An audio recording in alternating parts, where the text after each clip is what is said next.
Auto auto எங்கடா போனோம்? நந்த hotel வரைக்கும் போனோம். 150 ரூபா ஆகும்ண்ணே. 200 ரூபா ஆகும் டக்குன்னு போனோம். சரிண்ணே ஏறுங்க. அண்ணே வண்டி சொந்த வண்டியா? என்ன நம்ம விசாரிக்கிறேன், ஒருவேளை பொண்ணு வீட்டுக்காரனா இருப்பானோ? சரி நம்ம அடிச்சு விடுவோம். சொந்த வண்டி தான். இதே மாதிரி நம்மகிட்ட 5 வண்டி இருக்கு. ஃபைனான்ஸ் போடுறீங்களா ரெடி கேஷா?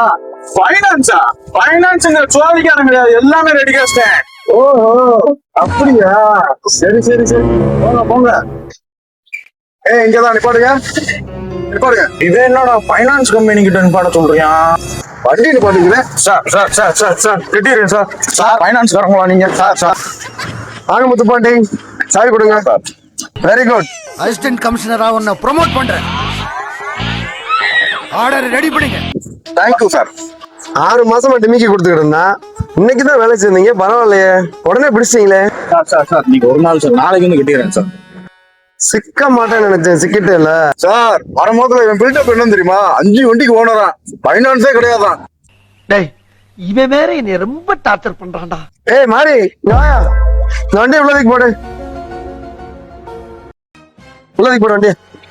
உன்னை வீட்டுல விடலான்னு தான் பார்த்தேன். நீ கொடுத்த பில்டப்புக்கு நீ நடந்தான் போற. நடந்தே போ.